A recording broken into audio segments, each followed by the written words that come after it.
Ormet, väga äge saade teil, see Kindel mehe saade. Väga ägedad isikud, karakterid, teadlikud ja haritud inimesed käivad teie juures ja räägivad väga tarka juttu ja teadlikku juttu. Aga mis oleks siis, kui sa tooksid Ormet saatesse kedagi argipäevast, kedagi lihtsat, lihtne Eesti mees, kellel on ehk pangalaen kodu näol, õlgadel, paar last, ehk tülitseb naisegagi, joob võib-olla isegi mõned õlled õhtuks. Kedagi lihtsat, kellega kuulajaskond saaks relate'ida.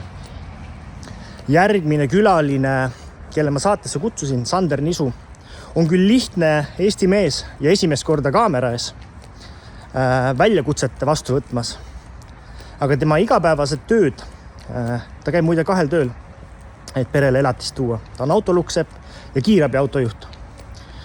Ja võib-olla puudutamegi rohkem kiirabi autojuhiks olemist.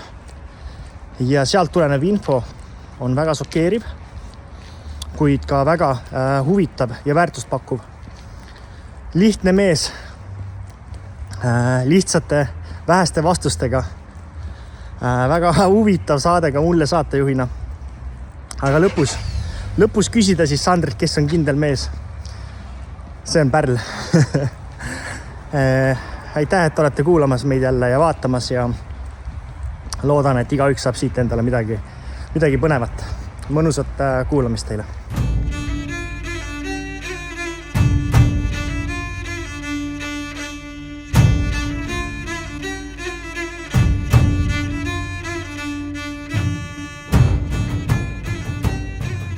Tere kallid Kindel mehe kuulajad, vaatajad, täna saade 20.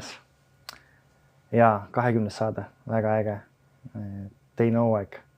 Ja minul on külas Sander Nisu, väga omapärane mees, 31-aastane, autoluksepp, töökoja juhataja ja kiirabi autojuht ja isa 3-aastasele pojale. Just. Ja nagu aru sain, siis see on sinule esmakordne kogemus tulla sellisesse saatesse vestlema. Kuidas sa, Sander, ennast tunned? Väga hästi, põnev on väljakutse. Kuidas sa väljakutsetesse suhted oma igapäevas? Põnevusega, väga ja janunen kohe väljakutsete järgi, et kogu elu on üks suur seiklus ja ei taha üldse nagu paigal püsida ja saaks ainult kogu aeg ringi tuisata. Nagu ma aru saan, me ennem just natuke enne saadet sinuga vestlesime siin, siis ütlesin, et võta rahulikult, räägime nagu 2 meest vesteldes ja hinga. Siis sa ütlesid oma kiirabi juhi töös seal samamoodi nagu palutakse siis, et hinga, kui on kriitilised olukorrad, siis kuidas sa nagu võrdled, kui et nagu sa oled kiirabi autojuhina, need on ju väga pingelised olukorrad, siis kuidas sa võrdleks seda olukorda praegu ja siis olla siis kiirabi autojuht? No praegu ongi pigem see, et ma olen nagu ise see patsiendi rollis nii-öelda, et sina võiksid see olla see, kes ütleb mulle, et hinga rahulikult ja siis saad ärevusest lahti, aga ei tegelikult ei ole hullu midagi. Kus kohas sa sündinud oled? Tallinnast, Tallinna poiss, terve elu Tallinnas on. Kas sa mäletad ennast noore poisina? Mäletan. Kui sa lähed nüüd tagasi mõeldes oma noorusele, kelleks sa soovisid saada, kui sa saad vanemaks meheks? Ma ei teagi, kas oli otseselt mingit sellist tehnika valdkond ikkagi üldjuhul, kuna väiksest peale juba vanaisuga sai garaažis asju nokitsetud ja ehitatud, siis ilmselt tehnika valdkond kui selline, aga mingit kindlat nagu mingit ametikohta niimoodi ma vist isegi ei unistanud otseselt. Kas sa mäletad, kui koolis paluti või lasteaias joonista oma unelmate töökoht? Ma mäletan mingit seost arhitektuuriga, aga seda pildile joonistada oli päris keeruline tol ajal, ma mäletan. Millegi pärast mul meenub, et arhitekt oli nagu see, mida vanaisa nii-öelda surus siis musse, et nagu mis võiks minust saada nii-öelda. Aga sa mainid teist korda vanaisa. Kes on olnud tänase päevani sinu kõige suurem mõjutaja? Kes või mis, et sa oled jõudnud tänasesse päeva? Vanaisa oligi mulle isa eest väiksena, et perelis kõige ema ja vanaisa on kõige tähtsad samal kohal nii-öelda. täna sa oled ise isa? Täna olen ise isa, jah. 3-aastasele pojale. Olen. Kuidas sa isana toimid, kui me võtame nüüd selle Luksepa ja kiirabidi autojuhi osa välja ja lähed koju? Kui palju sa oled selles isa rollis? Ma arvan, et olen ikka palju ja ja aina rohkem tahaks ikkagi panustada sinna ja mõneni ja mul on pojaga väga meeldib koos olla ja ka talle meeldib ja ma olen ise isata kasvanud ja võib-olla sellepärast ka ma nagu minu jaoks on nagu veel eriti põnev see praegu see periood nagu avastada nii-öelda siis isa olemist nii-öelda. Kas su poeg kodus saab aru, kes ta issi on? Väga hästi saab aru. Et selles suhtes, et autod on nagu täiega teemas ja 2-aastaselt juba tundis kõiki marke ja mudeleid ja autod õpetab teistele lasteaias autosi ja kiirabi mööda sõidab, siis on ikka alati issi seal. Ja enne kui jätkame saatega, võtan siit korra teie tähelepanu. Soovime Kindel Mehe saate poolt tänada ecos.ee meie suurtoetaja, Eesti oma bränd, Eesti oma tooted. Minnes veebilehele ecos.ee teil on võimalik siis tellida väga väekaid vitamiine ja väekaid toidulisandeid, mis annavad teie igapäevasse lisaks juurde energiat ja sära. Ja meie kuulajatele on võimalik kasutada sooduskoodi Kindelmees 15, millest siis tellides saate 15% endale soodsamad tooteid. Suur aitäh kõigile, kes te olete meid esimesest päevast kuulanud ja uutele kuulajatele. Vajutage kindlasti subscribe või follow ja head kuulamist. Sander, miks ma sind siia saatesse kutsusin? Mind väga kõnetas see, et sa oled 2 töökoha peal. Sa oled nagu superkangelane. Sa oskad autosid parandada, mitte ainult parandada, vaid sa oled ka siis töökoja juhataja ja samuti oled ka kiirabi autojuht. Mis seos nendel seal on? No see kiirabi töö tuli pigem sellepärast, et kui ma teadsin, et ma saan isaks, siis lapse kasvatamine või lapse tervis kui selline, see oli minu jaoks nagu natuke tundmatu maa või midagi. Ma tundsin, et mul oleks vaja nagu asjaga kurssi viia ennast, kuidas nagu, ma ei tea, kui lapsel on mingi tervislik häda või mis iganes, et kuidas ma oskan sellises olukorras nagu kohe õigesti käituda või niimoodi ja see tekitaski nagu ja kuna ma olen tehnika inimene ka, siis see kiirabi autotöö just kuna seal on ka nagu paindlik graafik, et siis see tundus minu jaoks nagu väga-väga õige tee ja siis asusin õppima seda eriala ja siin ja nii on. Kaua kiirabi autojuhiks õpib või millised on üldse tingimused? 400 tundi meditsiinilist koolitust ja alarmisõidud ja ikka võtab mõned kuud aega ja ei ole lihtne kool selles suhtes, et seal ikka igaüks seda ei läbi selles suhtes, et seal peab ikka teadma ja oskama palju. Kas Luksepa oskused tulevad kasuks kiirabi auto juhtimisel? Kindlasti see loominguline mõtlemine ja leida igast olukordades lahendusi ja et peab olema selline pigem tehnilise taibuga ikkagi, jah, kindlasti. Kui me küsime täiesti nagu sellisest huvitavast poisilikust või mehelikust kohast, kui kiiresti sa võid kiirabi autoga üldse sõita õnnetuskohale või õnnetuskohalt minema? Kas teil on mingid normid seal? Täpselt, me peame ise nagu hindama seda turvalisust nii-öelda, aga selles suhtes, et nagu vastavalt oma sõidukogemustele ja niimoodi, aga nii palju, kui need pildidest välja tuleb, nii palju nad lähevad. Kuidas sa tunned Eesti liikluses, Eesti ühiskonnas? Kas inimesed, kui tuleb viiu ja häiretuled ja alarm, et inimesed tulevad ilusti eest ära või kuidas sa kommenteeriks? No ega ikka vist ei tule ka, aga nagu pigem on seal see, et nagu ma pigem oskan juba nagu ja ma olen harjunud ja arvestan sellega juba, et nad ei tule ja ma valingi oma tee niimoodi, et ma ei eelda, et sealt kõik eest ära tulevad ja see on ka mingi väike erinevus, mis ma tunnen enda, kui ma kuulen nagu teisi autojuhte, siis nad on ikka väga närvis ja kõik kiruvad ikka seda liiklust ikka nagu meeletult, aga ma ei tea, me ei saa saata inimesi järsku kõiki kooli või teha mingit koolitust nüüd kõigile, mis peaks tegema, et nagu pigem ma ei stressa selle pärast ja valin teekonna nii, et katsun ette näha ikka neid liikluses neid teadmatuid inimesi, kes ei saa aru. Aga kui me saame praegu meie vaatajad või kuulajad teha teadlikumaks, mida sa saad öelda neile, et kui sa vaatad tahavaatepeeglisse, sõidukijuht vaatab tahavaatepeeglisse ja näeb oma tagavaatepeeglis siis kiirabitulesid ja alarmi. Mis oleks nagu kõige õigem, kuidas käituda? Kõige õigem oleks lihtsalt autoga tõmmata võimalikult paremale poole teeserva. Et me ikkagi kiirabid ja alarmsõidukid liiguvad võimalikult tee keskel ehk siis vasakul pool teerida. Ja nüüd ongi, kui kõik panevad paremale ja see üks otsustab vasakule pöörata, siis nagu sealt vahelt läbi põigata, nagu tekib siuke virvarr, et pigem ikkagi kõik autojuhid võiksid paremal hoida. Tulles selle juurde, et kiirabi mööda sõidab, siis on mingisugune programmeering Eestis, et kui kiirabi auto sõidab mööda või sa näed, et sa pead kinni võtma kuskilt punasest või ma ei tea, mingisugused programmid. Mis sina sellest arvad? Ma ei ole kusjuures kuulnudki sellisest asjast. Okei, ma olen ühesõnaga, et kui kiirabi auto läheb mööda pilkuritega, sa puudut esimesena punast või siis sülid üle 3 korda üle õla, siis ma praegu sinu jutust võtan üldse selle koha, et keskenduge selle, tehke teed, kui kiirabi pigem. Tehke tööd ja te päästate, olete abiks esiteks teile on ja võite päästa mõne inimese ja kunagi ei tea, kus olukorras ise võid kunagi olla või su lähedane, et ikkagi võiks ühiskonnas kokku hoida ja kindlasti vähemalt nii palju autot liigutada, et te saaksite mööda.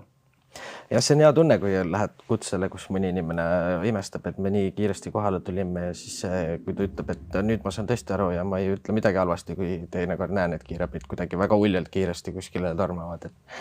Et selles suhtes, et ega võib tunduda vahest, et nagu äkki meil ei ole alati kiire, aga me läheme ikka vilkuritega, aga tegelikult ikkagi me ei tee niisama alarmsõitu, et sellega me paneme kõik ennast ohtu seal ja see nagu, jah. Sinu sõiduoskused, kui rääkides veel kiirabi autojuhiks olemiseks, kas need on loomulikult kaasa sündinud või oled sa siis oma sõiduoskusi kuskil lihvinud ka selle sama koolituse ajal?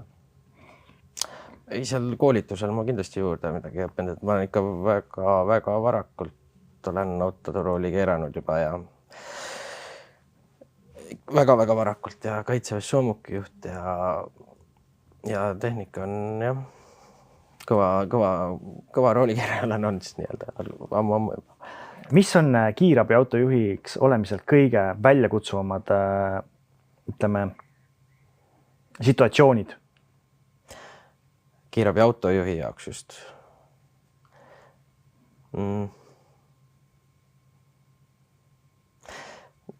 No selles suhtes me ikkagi töötame kõik nagu brigaadiga koos nii-öelda ja seal ei ole, eks ikkagi nagu see patsiendi transportimine just konkreetselt, see on nagu rohkem autojuhi nii-öelda ülesanne välja mõelda, see kõik see teekond, patsient siis autosse saada haiglasse turvaliselt ja kõik selline muu ja et tehnika korrasolek oleks just, et ükski varustus meil autos nagu sava ei annaks kutse ajal ja niimoodi. Aga kuni elustamisteni välja me töötame kõik koos ja jagame seal ülesandeid ja. Kas ma saan õieti aru, et sa ei ole ainult autojuht, vaid sa aitad seal patsientidega ka? Muidugi, me selles suhtes ikka kanüleerime, elustame kõiki toiminguid, mis on vaja teha, me teeme samamoodi nagu teeb ka tagumine liige, eks ja selle edasi. Käime korra selle protsessi läbi, et kui te saate väljakutse, mis on esimene asi, mis te peate tegema? Kiiresti autosse, siis vastavalt prioriteedile sõitma sündmuskohale siis patsiendi juurde. Pargime auto niimoodi ära, et vajadusel saaksime kiiresti lahkuda sealt patsiendi autosse panna. Võtame varustuse vastavalt siis ka jälle prioriteedile ja kutse sisule, lähme patsiendi juurde ja siis juba sealt edasi. Kui teile tuleb väljakutse, kas sa juba tead, kuhu te olete sõitmas ja mis situatsiooniga sa oled silmitsi olemas? Ei, ikka me saame mingi info saame ikkagi, et millega tegemist on, et kas on kõrge prioriteet delta näiteks, et siis ongi vaja võtta nagu täisvarustus, kõik elustamise asjad kaasa või on lihtsalt kohver, lähme mõõdame ja ravime ja tuleme ära või siis, jah.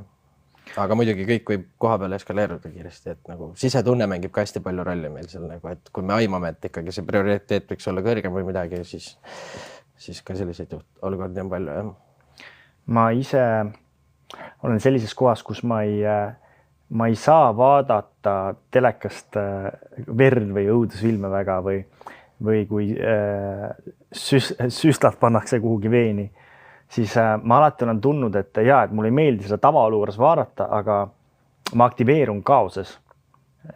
Ja ma olen tundnud, et kiirabid töötajad, on siis need õed ja autojuhid ja kaasa arvatud sõjaväelased või eriüksuse inimesed, nad aktiveeruvad vastavalt olukorrale. Kuidas sina tunned, kui sina saad väljakutse ja nüüd sa pead minema sõitma selles kreisis liikluses, milline Sander sinust aktiveerub? Aktiveerubki see 100%, kõik see, mis ma olen õppinud ja mis kogemused, mis oskused mul on, see kõik tulebki välja siis just täpselt, et ma annangi endast alati maksimumi ja ei nagu sa keskendudki ainult sellele konkreetsele ülesandele, sa unustad muud omad mingid asjad ära seal selles suhtes, et. Aga mis tunne see on? Kas see on selline adrenaliin, oled sa fookuses? See on siuke võimalustunne või siuke nagu ma ei oska keelda, siuke, no kindlasti jah, nagu mingil määral adrenaliin ja see on võimas lihtsalt, seda ei raske kirjeldada, aga sa oledki lihtsalt täiega teemas ja nii ongi lihtsalt jah. Sulle meeldib teisi aidata, aga see kiirabitöö tuleb ka sellest, et sa soovisid minna teisi inimesi aitama? Ikka, kindlasti jah. Kui meil on selline kindel mehe, meil on selline meestesaade, siis tahaksin küsida, et kui me räägime õnnetustest, kellega rohkem juhtub õnnetus, kas meestega või naistega? Võt sellele küsimusele küll ei saa vastata niimoodi, see on ikka täiesti ma ei kujuta ette isegi tegelikult nii õnnetusi kui selliseid, tänaval kukkumisi, komistamisi tahaks öelda, et meestega, aga samas jällegi vanemad naisterahvad on komistavad tihedamini jälle ja seal ei ole nagu pigem sellist niimoodi ei saa kategoriseerida öelda, et kes pigem mitte. Sa ütlesid, et ühed raskemad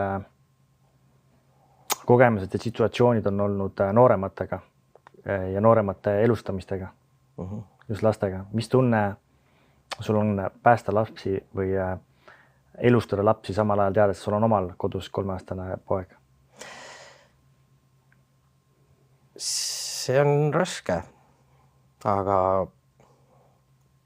see ongi see, kus sa nagu teedki lihtsalt kõike nii maksimaalselt hästi, nagu sa oled õppinud ja võimalikult kiiresti, võimalikult tohutult hästi ja eks me ei saa alati nagu, me alati ei jõua igale poole täpselt nii nagu või meid ei kutsuta nii õigel ajal, kui oleks võib-olla pidanud ja selles suhtes, et me ei saa, kui mõnikord midagi ei õnnestu, mis iganes, siis me ei saa nagu alati, me ei süüdista ennast nagu selles ka, et või . Kuidas sa, kui tunned iga tööpäeva lõppu ennast? Palju sa koju kaasa tood nendest olukordadest, mis sa oled läbi elanud? Ei toogi. See on ka üks väga tugev külg mul ja mis peab olemagi seal töös, et nagu me ei saa võtta kaasa seda. Kui me võtaks kaasa seda kõike koju, siis ma arvan, ei peaks keegi kaua seal vastu selles suhtes, et nagu seal tuleb jätta emotsioonid ja muud nagu tunded kohati selle taha ja tegutseda vastavalt juhistele ja me ei saa nagu, eks ikka vahest ikka nagu kuskil pauside ajal midagi räägid kellegi teise kolleegiga midagi ja meenutad võib-olla midagi kedagi, et kes, kuidas, kas on elus, kõik on nagu korras või midagi, aga üldjuhul me ikkagi üritame pigem nii, et kui kutse lõpeb meie jaoks, nii see ka jääb ja rohkem me sellega ei tegele ja ei mõtle selle peale. Me ei saa seda teha lihtsalt, sest meil on neid kutseid on palju. Palju sul on kutseid sinu tööpäeva jooksul üldjuhul? Siuke rahulik päev on 10, ma arvan, siuke kuni 15 kutset isegi. Vahest isegi rohkem. Millised on sellised kergemad väljakutsed? Hästi tüüpilised on jah, sellised vererõhu mõõtmised, kus siis vanemad inimesed lihtsalt mõõdavad vererõhku valesti näiteks või midagi, tekivad ärevushäired, neil vaatavad seriaale, sellest vererõhud tõusevad ja siis käime lihtsalt mõõtmas neid ja konsulteerime ja soovitame perearstiga suhelda ja need on sellised kohati tüütud, aga lihtsalt kutsed. No mis on sellised raskemad?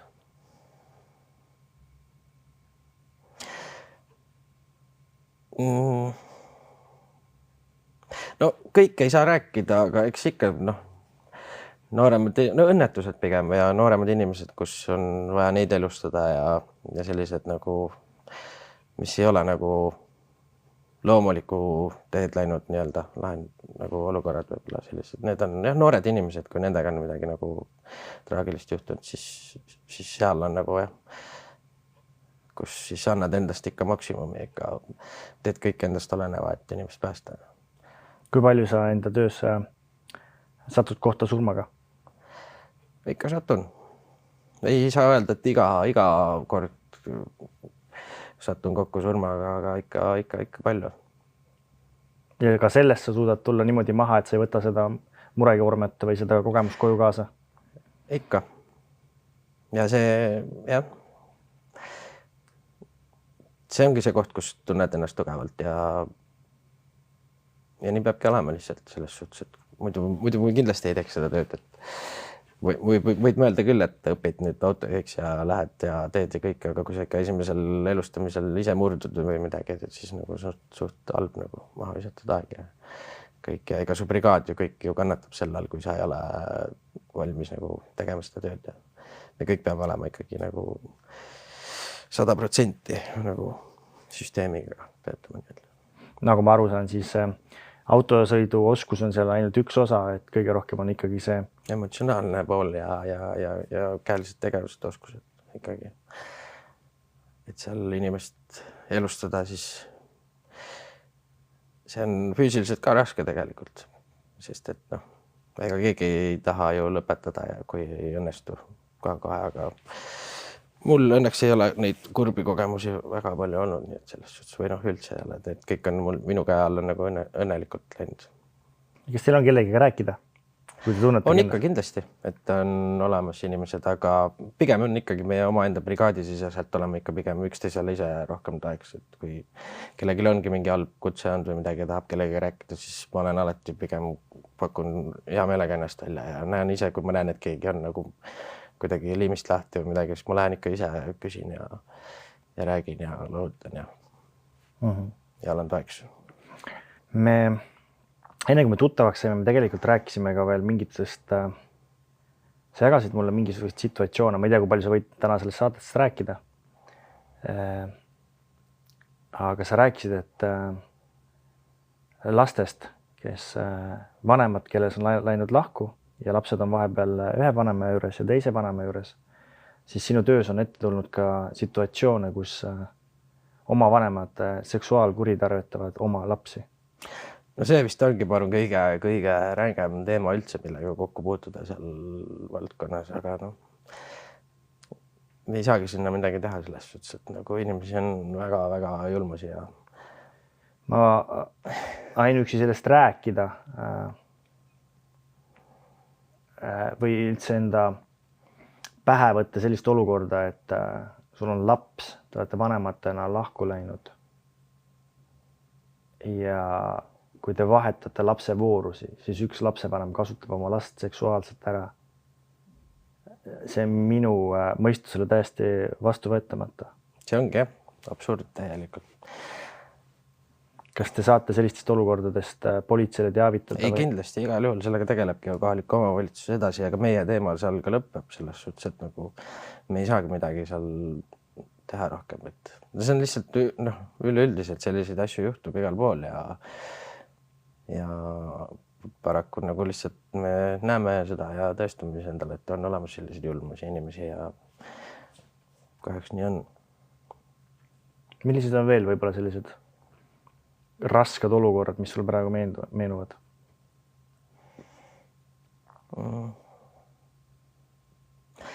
Suitsiidid kindlasti. Kui me räägime suitsiididest, kas teil on võimalik need on päästa nagu? Ei, ikka on võimalik päästa. Aga lihtsalt ongi see, et nagu saamegi kutse, et on suitsiid, ma ei tea, keegi on ennast üles poonud midagi. Me lendame sinna kohale, poole sõidu pealt hüppad juba, lõikad läbi mingi nööri kuskilt, saad selle inimese kätte, ta hingab, ta jääb elama ja siis nagu lihtsalt loodadki seda, et nagu see inimene ikkagi saab abi ja ei proovi seda enam uuesti teha.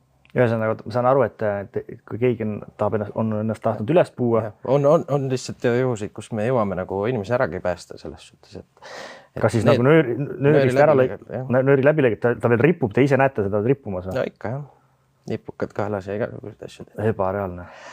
Et selles suhtes, siis see ongi jälle see võimas tunne, et siis kui sa nagu jõudsidki reaalselt nagu appi inimesele ja võib-olla ta saab abi ja ma arvan, et ta on väga tänulik ja eks meid ka kiidetakse hiljem oma töö eest. Kuidas sa selle pildi enda süsteemist välja saad? Ma ainuüksi räägin sinuga, mul viskab selle ette, mõtlen nagu see on ju, sul peab olema väga tugevad omadused selleks, et see pärast ära laustada, et sa ei võta seda koju kaasa, et sa ei näe seda unes või et see ei mõjutaks sind. Jah, kuidagi see tuleb välja lihtsalt. Ma ei tea, see iga selline mingi rängem kogemus, mis on, see kuidagi annabki nagu jõudu juurde just nagu pigem nagu et ma tean, et ma saan hakkama kõigega ja oskan sellistes olukordades käituda ja ma ei hakka kodus nagu, ma ei tea, mul ei ole olnud sellist niimoodi, et ma nagu reaalselt kodus nüüd mõtleks järgi või mingi asi painaks mind kuidagi või ma ei tea, ma lähen, mul on elutempo on nii kiire lihtsalt, ma lõpetan kiirabis ja lähen oma autoteemale või oma pere teemaga edasi ja mul ei ole aegagi mõelda või juuretleda neid seiku, mis mul seal on olnud, et selles suhtes mul on pigem jah, nagu kogu aeg orav rattas, et mulle meeldib Sandri lihtsus. Sander on kiirabi autojuht, ta on autoluksepp, ta on 31-aastaselt 3-aastase poja isa ja ta räägib, kõik on nagu väga lihtne ja kõik jääb lihtsuses. Et mulle meeldib väga sinu lihtsus, see on üks põhjus, mis me saatesse sind kutsusid. Sa oled lihtne Eesti mees, kes räägib tegelikult päris traumatiseerivatest olukordadest väga lihtsalt. Kas see, et sa oled kiirabi autojuht ja siis lähed autoluksepast, kas see luksepa töö aitab ka sul maha tulla sellest? No ma ikkagi rohkem nagu juhin seda keskust ja mul on seal omad luksepad, keda ma siis juhendan, sest et nagu see aeg, kus ma ise nagu nii-öelda tunkedas olin või selle aja ma olen nagu pigem jätnud nagu minevikku, et nüüd ma nagu pigem annangi noortematele võimaluse ise ennast tõestada ja õpetan neid ja eks seal on, see ongi nagu ka jälle oma brigaad nii-öelda, aga lihtsalt teises valdkonnas, et eks on keeruline ja aga jah, kõik on teostatav. Nagu ma aru saan, sa oled väga hea meeskonna mängija, kui nii öelda, kui sul on autoluksepas on meeskond, sul on kiirabibrigaadis meeskond, siis sa nagu väga hästi toimid meeskonnas. Jah, nii on. Aga miks 2 töökohta? See lihtsalt ongi sellepärast, et nagu kunagi keskuse juhtimisega ma ei pea olema 100% kogu aeg koha peal nagu. Kui mul tiim toimib ja kõik, siis ma saan võimaldada seda ja kuna mul perega kokku lepitud sai, et ma võtangi pühapäevad lisatööd lihtsalt ja et meil oleks kõigil parem olla ja ka sealt saan kindlustunnet, et last kasvatada ja siis nii ta läks. Ja siis nagu ma aru saan, üks põhjuseid on ka finants, et tuua... Eks ikka jah, et saaks rohkem võimaldada perele. Palju sa ise endale võimeldad? Kas sa sellest kõiges ise ennast ei unusta? No jah, ma ei tea, eks ma ei oskagi öelda, võib-olla unustan jah, seda öeldakse küll mulle vahest, aga sa tundud selline Eesti mees, et teen kõik oma ülesanded ära, ei pane mingisugust suurt tähendust sinna ja siis unustad vahepeal võib-olla ennast ära, aga peaksid ise ennast tõstma ja ka ennast premeerima ja ikka jah. Viimasel ajal ma võib-olla isegi avastan seda juba rohkem enda jaoks ka jah, et nagu olen selle peale rohkem ise mõelnud juba ka, et selles suhtes. Mis sulle vabal ajal meeldib teha, kus sul oleks valida? Jah, matkaauto on mul, matkaautoga sõita kuskil mere lesta püüda olla. Aga samas see minu vaba aeg ja puhkus ongi see, kus ma ikkagi saan samal ajal ka nokitseda ja ehitada seda matkaautot ja pojaga koos olla. Kas oskaks, Sander lihtsalt oskaks olla täiesti niisama, mitte midagi tegemata? Võtan lihtsalt molutamise aja, me oleme Raivoga rääkinud, et võta lihtsalt endal aeg molutada mõned tunnid. Kas sa suudaksid niimoodi ennast välja lüütada, et sa molutad mõned tunnid? Et isegi telekat ei vaataks. Või ei telekasse võid vaadata. Kunagi vaatasin isegi telekat palju, aga ma ei tea, digiboksi ei ole juba aastaid mul nüüd selles suhtes, et ma ei tea, eks ikka tegelikult oskaks, ma arvan. Ikka saad selle nuti mingi seadme kätte ja istud ja vaid sealt otsid mingeid uusi asju või midagi, aga aga väga ma nagu ei võluta kahjuks või ma ei tea. Kuidas pingelistes olukordades, nagu ma saan aru, et praegu on sulle palju pingelisem olukord, kui sa oled, kui sa oled kiirabiauto juhina, et see on sinu jaoks nagu kodu on ja siis selline olukord on sinu jaoks nagu pingelisem on ja. Ei no muidugi jah, see esimene kord ka selles suhtes, et eks võib-olla teine kord oleks juba lihtsam, aga kiirabiroolis on kindlasti pingevabam olla kui siin. aga tulles sellest pingelist olukorda, siis nimetame siis, et sul on teistsugused. Kuidas sa nendest maha tuled, et kui Eesti mehele meeldib alkoholi võtta, napsu või paar õlut õhtu lõpus, siis kuidas sina tuled sellisest argipäevast maha või mingitest tülidest või situatsioonidest raskematest, mis on sind võib-olla viinud raskemasse kohta? Tegelengi omaenda mingi tehnikaga, ma ei tea, putitan oma mingit vana muskvitsi, mis mul on näiteks või midagi, kus ma saangi see vana unikumi nokitsemine, see ongi see minu zen zone nii-öelda, kus ma siis nagu lülitangi ennast välja ja ei mõtle mingite argipäeva murede peale. Et see pigem jah, see tehnika rahustabki mind siis nagu. Ja nagu ma aru saan, siis vanaisast juba noorena said sa selle kire, et olla tehnikatega seotud ja tehnika kallal nokitseda. Jah, nii on jah. Sa oled kui superkangelane. No kui sa nii ütled. Aga mis sina ise endast, Sander, arvad? Kui mina ütlen sulle, et sa oled superkangelane, mis sina ise endast arvad, kui sa vaatad hommikul peeglisse? Ma ei näe seal kindlasti superkangelast, et selles suhtes, et aga keda sa näed?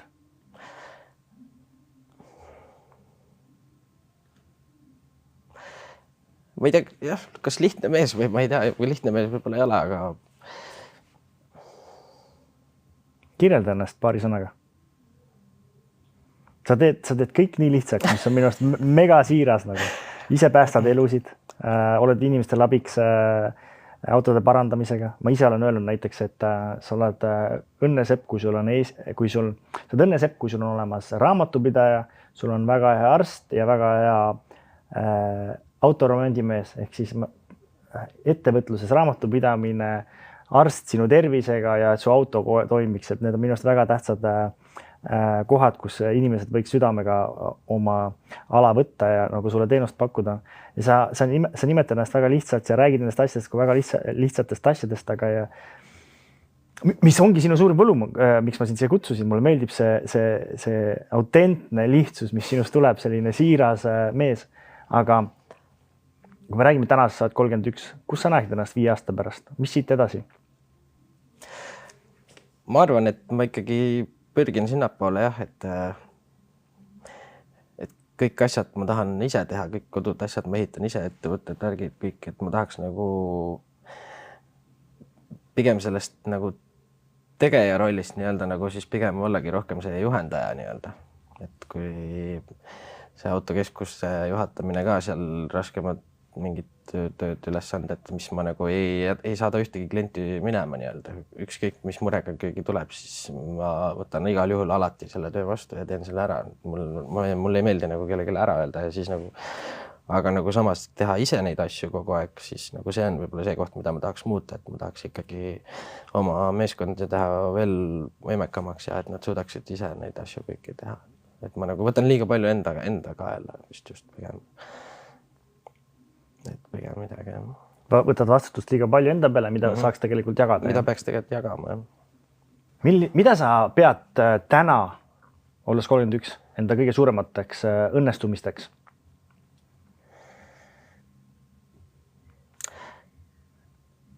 Väga nutikas poeg on mul. Ma arvan, see on üks suurimaid õnnestumisi võib-olla, et on tõesti väga geniaalne laps ja see, et ma olen üldse isa ja et ma funktsioneerin ja olen siin, kus ma olen, sest paljud minu võib-olla lapsepõlvesõbrad ei ole kaugeltki nii heas kohas, kus mina olen. Et selle üle mul on nagu hea meel, et ühesõnaga, sa pead oma suurimaks õnnestumiseks praegu heaks isaks olemiseks. Just, pigem. Aga ebaõnnestumised, kui räägime ebaõnnestumiseks, kus sa tunned, et sa oled failinud? Kui on üldse selliseid kohti? Ma ei tea, failinud, eks ma võib-olla, jah.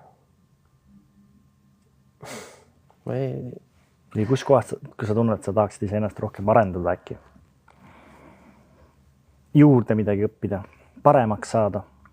Ma teen seda kogu aeg. Õpin praegu ka väikelaevajuhi koolitusel kapteni lube ja kogu aeg arendan ennast selles suhtes, et aga nagu ma ei tunne, et ma väga palju enam kuskile kooli või tahaks minna, et ma on seda, neid valdkondi või neid teemasid, millega tegeleda, on mul juba päris palju, et selles suhtes nagu hetkel ma tunnen pigem, et mul on just hästi liiga palju neid koormust on kaelelus pigem. Aga me räägime teadlikkusest ja enesearengust, siis mis sinu jaoks tähendab üldse teadlikkus? Kuidas see kõlab sulle? Teadlikkus. Just. Ja mulle kõlab, et nagu jah, olla kursis asjadega nii-öelda teadlik oled, et siis sa valdad teemat nii-öelda kuidagi äkki. Kursis endaga. Et ma nagu saan aru, sa oled väga palju kursis mootoritega, oled kursis teiste abistamisega. Aga kuidas saad olla veel kursis rohkem iseendaga, oma sisemusega, olla kursis Sandriga? See on jah, huvitav, ma ei oska keelda sulle. Aga see huvitaks sind? Minna sügavamale, saada teada, kes see Sander veel võib olla, mis on sinu... Ja ma tegelen sellega ka isegi tegelikult. Ma käin ühes teraapias nii-öelda vahest, kus saab ennast nagu avada ja see teema on hakanud ka mind isegi huvitama tegelikult viimasel ajal. Et mul on endal see saade väga põnev, et kui me räägime podcastidest või üldse saadetest, sa esitad 5-7 küsimust, ehitad nende küsimustele sellise keskkonna ümber ja vestled nendele 7 küsimusel. Siis ma olen sinult täna küsinud üle 30 küsimuse arvatavasti juba, et väga huvitav kogemus ka minule kui saatejuhile. Aga ma tahtsingi tuua kedagi sellist, kelle tuleb võib-olla pigistada rohkem välja, kes võib-olla ei ole nii julge ise rääkima. Aga kas sul on sellised sõpru inimesi, kellega sa saad rääkida nagu kõigest ja olla alasti täiesti sina nagu ja jagada kõik? On sul parimaid sõpru või kedagi lähedast? Ikka on muidugi. Neid ei ole palju, aga on olemas ikka. Aga kuidas sa nendega suhtled? Kas sa oled ka selline vaiksem ja rahulik enda sisse või? Ei, seal olen pigem mina see saatejuhi nii-öelda selles suhtes, aga siin olukorras sulle on praegu jah, paras pähkel mind siin praadida, aga ma sõpradega olen pigem ise see jutustaja pool ikka. Millest sulle meeldib rääkida? Täiesti, mis parasjagu käsil on, olme teemad võib-olla pigem. Lihtne värk. Lihtne mees, lihtne värk. Mis sa arvad Eestist ja Eestist elamisest? Kas see on see koht, kuhu sa tahad jääda tulevikus? Ikka. Olen käinud Austraalias arbuuse korjamas seal ja läinud juba elu. Aga siis, kui tuli see õppekogunemine, siis ei mõelnud pikalt, et kas ma peaks tulema nüüd Eestisse tagasi. Tulin ja oli plaan ka minna uuesti Austraaliasse, aga siia ma jäin ikkagi, kodu on ikka kõige parem. Kõik on siin, sõbrad ja lähedased ja pere. Kaua sa olid Austraalias? Pool aastat isegi, üks peale. Ja korjasid arbuuse? Korjasin arbuuse, jah. Ja siis tuli sõjaväekutse? Jah. Ja kaua sõjaväes olid? Ei, see oli õppekogunemine lihtsalt. Kuna ma olen soomukjuht ka, siis see on minu jaoks jälle tehnika väga põnev ja siis ma tahtsin kindlasti tulla ja tulin. Sa olid sõjaväes ka siis soomukjuht? Just, jah. Siis on sul käib sul kaasas sinuga see juhtimine? Nii on, jah. Aga tavaelus, kui ei ole kiirabi autos, sa sõidad tavaliselt oma autoga, siis ei lähe pedaal sinna kogemata rohkem peale või tahtlikult, et tahad kiiremini sõita ja oled ikkagi korrektne ja korralik? No eks ma ikka üritan jah, selles suhtes, et aga jah. Ikka autod, mootorid on suured ja selles suhtes, et võimsad siis nendega, eks ikka, aga mingi liiklusuligaan või selline ma ei ole enam ammu, rallisõitjaks mõelnud?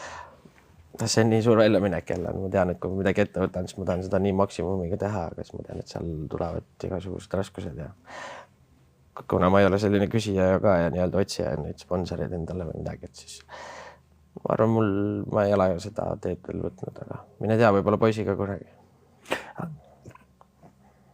Sa jätad jälle, nagu mainin seda korduvalt, et lihtsa mulje, aga millised on sinu unistused? Kui sa saad unistada nii suurelt ja need kindlalt täituvad ka, millest Sander unistab?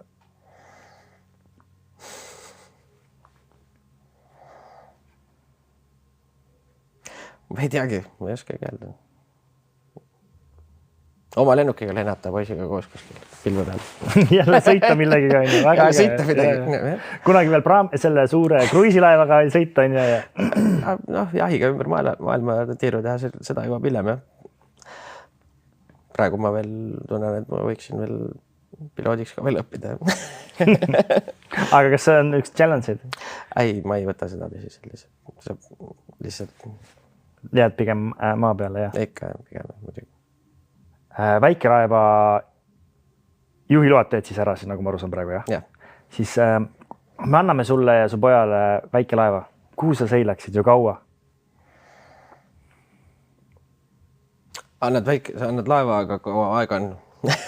Nii kaua, meil on universumises kõigil täpselt sama palju aega. Siis lihtsalt seilaks nii kaua, kui nii isu täis saab.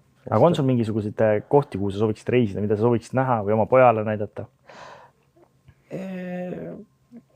Niisugust mingit kitlat nagu seda rooti mul ei ole nii-öelda paika pandud, aga eks ikka vastavalt hoopustele lähed, kuhu tuul puhub. No. Ja kui ei ole mingit ajalimiiti, siis ringiga tagasi. Mis on sinu jaoks vabadus? Minu jaoks on vabadus siis, kui ei pea kella peale minema kuhugi, siis ongi vabadus. Aga praegu tunned ennast vabana? Ei, praegu hetkel kindlasti mitte, siin see pingeline siuke vaba päris ei ole. Aga võtame siit väljastpoolt podcasti, kuidas sa siin?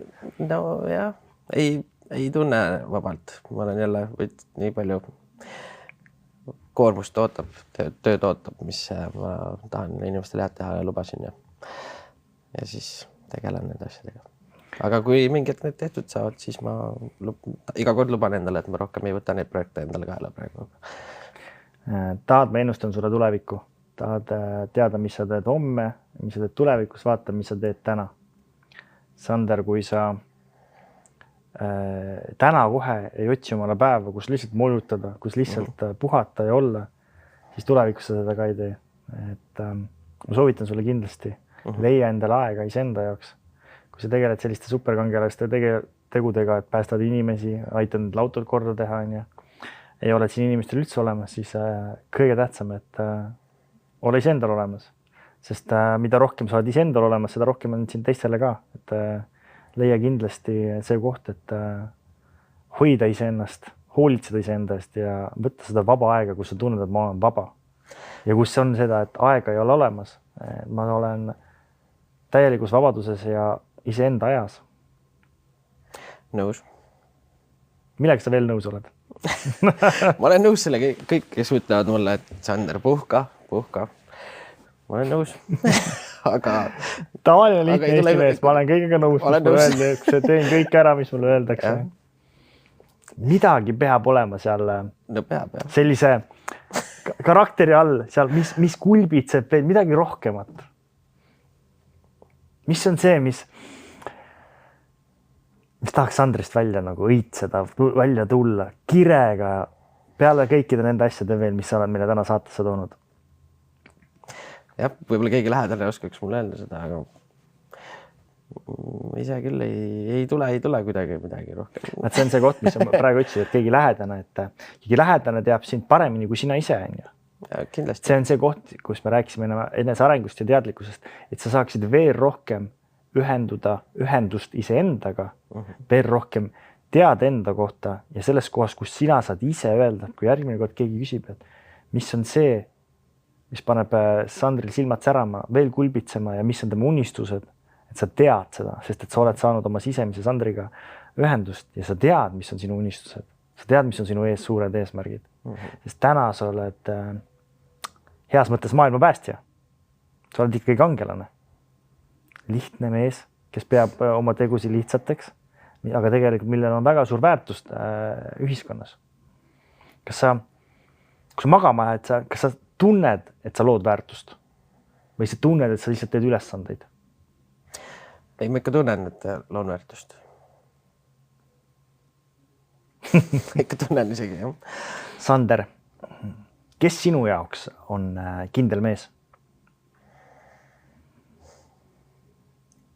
Mina ise. Sina ise? Ma arvan, ma ise olen tegelikult kindel mees.